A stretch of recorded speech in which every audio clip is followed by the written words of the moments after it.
Section 1.3 is the Cartesian Coordinate System. If I don't finish this one in class today, which we probably won't, we got 15 minutes left, I will be finishing it and posting it because this section moves pretty quickly, so that we will be doing our quiz on Friday on 1.1, 1.2, and 1.3.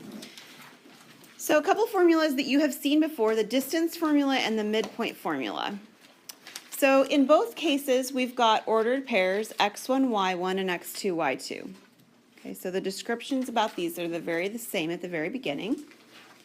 And we're going to be finding either the distance between the 2 points or the midpoint between the 2 points. So the distance formula is the square root of x1 minus x2 squared plus y1 minus y2 squared. We add them together and they're all underneath the square root. That's the distance formula. And I know you've seen it before.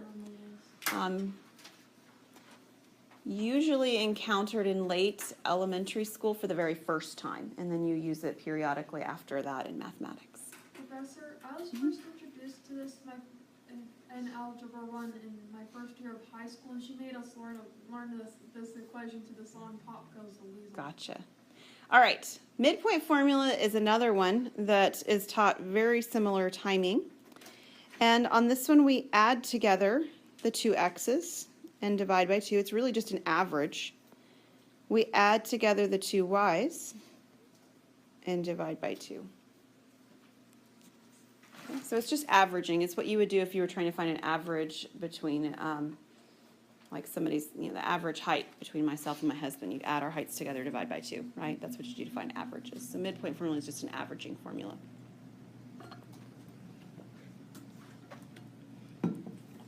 Okay, so we're going to do a couple of examples with the midpoint and the distance formula.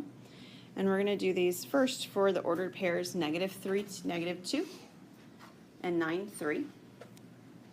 We're going to find the midpoint and we're going to find the distance. Now here's the cool thing about both of those formulas. It really doesn't matter which point you call x1, y1 and which point you call x2, y2. It doesn't make any difference, so you can just sort of make it your choice. As I'm looking at mine, I usually just let the first one be x1, y1 and the second one be x2, y2. But if yours are switched, you'll get the same answer and it's really not a problem. So we're going to take the square root and we're going to subtract the two x values. The first x value is -3 minus the second x value is 9. You do need to make sure that you group the x's together and then square them. And then we'll do the same thing with the y values. The first y value is -2, the second y value is 3, so it's subtracting 3 and then squaring. All right, so what is -3 minus 9? -12, and what's -12 squared? 144. And then we do plus. All right, what is -2 minus -2 minus 3? -5, and -5 squared is 25. Okay, remember, and this is actually the reason why the ordering doesn't matter, is because if you switched the order of these, you're going to get the same numbers I just got, and then when you square them, it'll change the signs to all be positive. That's why your ordering doesn't matter. What is 144 plus 29, or 25? 169. 169, which has a beautiful quantity when I square root it. What's the square root of 169?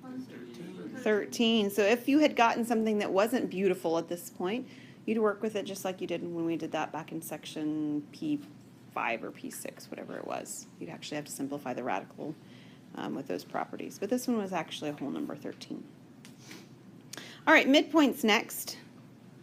So to do the midpoint, again, order doesn't really matter. We're going to take the two x values and we're going to add them this time instead of subtract them. So it's -3 plus 9 divided by 2 for x's, and then -2 plus 3 and divide by 2 on the y's. So what's -3 plus 9? 6, and 6 divided by 2 is 3. -2 plus 3 is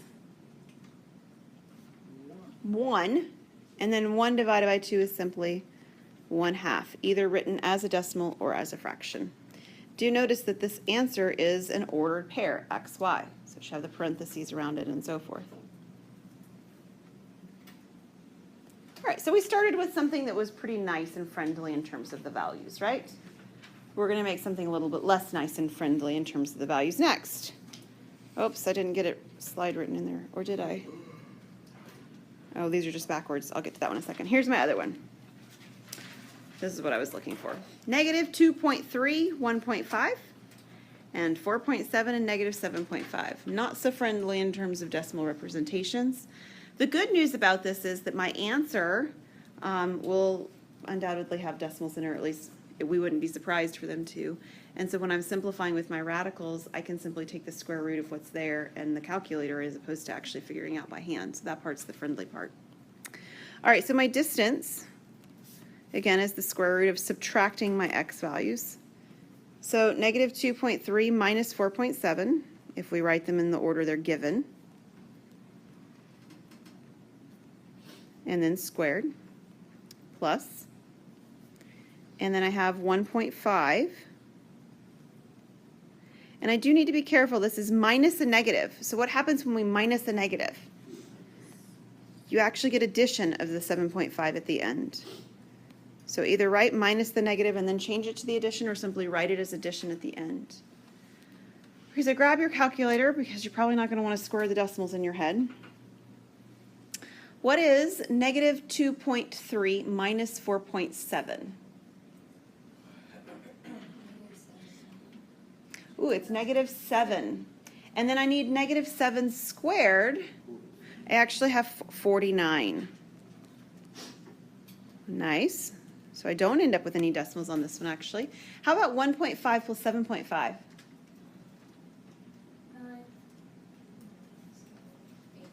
Okay, it's 9, and then 9 squared is 81. All right, so what is 49 plus 81? We actually ended up with whole numbers. That's not always going to happen. 130. All right, so we do get to break this one down, unfortunately, even though our expectation was something different. 130, we're looking at sort of like a factor tree. What divides 130? 10 would be a good one, right? 10 and 13. And then 10 is divisible by 2 and 5. So our factors here at the end of our tree are 2, 5, and 13. Nothing repeated, right? Which means that this is as simple as it gets in terms of a radical expression. If you were asked to approximate this to a certain number of decimal points with your calculator, could you do that too? Of course you could, definitely. All right, let's do the midpoint then. So the midpoint, we'll be adding the two values together. So I've got negative 2.3 plus 4.7 divide by 2 for x. And then I have 1.5. And now when I do plus a negative 7.5, it is a subtraction, right? So minus the 7.5 divide by 2, because I'm combining one quantity that's positive and one's negative. All right, so what is negative 2.3 plus 4.7? 2.4. I'll write it down just because this one's a little bit messier. How about the 1.5 minus 7.5? That's negative 6, and negative 6 divided by 2 would be negative 3. So that one's a whole number. On the first part, whether you wrote it there like I did or whether you already simplified it, you'll simplify it at some point. 2.4 divided by 2 is 1.2, so our ordered pair is 1.2 comma negative 3 for our midpoint. All right, I skipped this slide earlier. Let me go back and get it. The Cartesian Coordinate System slide. Just real quick reminders, probably things that you're all familiar with and have done recently enough, but just in case you haven't. The x-axis is the horizontal axis. Y-axis is the vertical axis. The positive side of x is the right-hand side, and the left-hand side is negative. The positive side on your y-axis is the top part, and the negative is the bottom part. And any time that we represent a point in our system, we list x first and y second. Okay? All review, right? Definitely things you've seen before. So essentially it's just regular It's all graphing. Yep, it's just, this is the name of it. You may not have seen the name before, Cartesian Coordinate System. That's actually its official name. All right, standard form of a circle. This one you may be less familiar with. If you have the center of the circle is HK and the radius is R, then a circle has the formula x minus h squared plus y minus k squared equals r squared. Probably seen it before. Maybe you didn't remember where all the pluses and minuses were, or the squares or whatever, but this is a formula, again, that you usually see about the same time you see the distance formula, because in reality, if I were to square root both sides of this formula, it looks just like the distance formula, but the letters are slightly different. And that's not an accident. So we're going to write the equation of a circle with the center -1, -6, and a radius of 1/3. So if you have to do the -1 and the -6 inside of an equation that already has negatives, what's going to end up happening? They'll become positives. So in my formula, if you need to see it, you can write minus a -1 like this, squared. And you can write minus a -6 squared like this. And then the radius it said is 1/3 squared. You can't leave it like that though. That's messy, it's not simplified, there's no reason to stop there. So if you jumped straight to this part right here, it would totally be okay as well. Some of us can do the negative, minus negative stuffs with no problem. Others might want to see it written out at least a few times before we do that. So either of these as your starting point's fine, but at your ending point, of course 1/3 squared is 1/9, right? Yeah. So we have x plus 1 squared plus y plus 6 squared equals 1/9. All right, so I'm going to stop here because we're at the end of class. I will be posting a second video for this. Please make sure you watch that video. I'm going to guess it's probably going to be about 15 or 20 minutes long. It's not going to take you very long to watch the rest of what I got, okay? So please make sure you do that. Homework, written homework for 1.1, 1.2, 1.3, you should do that and bring it to the quiz on Friday, all right? And then the assigned homework in my math lab, there's nothing assigned that has to be done now until Friday. But on Friday, you will have 1.2 and 1.3. So unless that sounds like a fun Friday evening to you, we'll probably start doing it ahead of time. Have a great couple days. I'll see you guys on Friday. Some of us